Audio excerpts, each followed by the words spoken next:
Umbuzo wethu olandelayo section 3.1 number 16.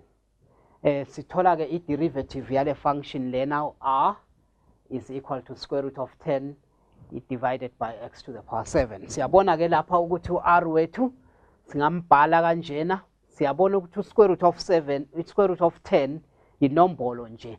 Ngakho ke i-constant iyafanana no 10, iyafanana no 7, iyafanana nenye nje inombolo. So square root of 10 times x to the power minus 7.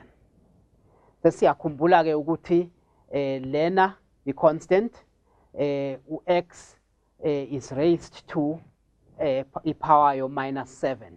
Ngakho ke singasebenzisa i-rule yethu ethi i-derivative ka x to the power n is nx to the power n minus 1.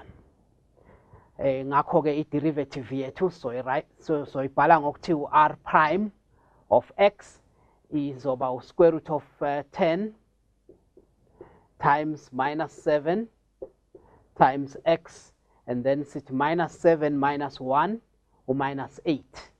Ngakho ke i-derivative yethu singayisimplifya kamnandi sithi u-minus 7 square root of 10 divided by x to the power 8.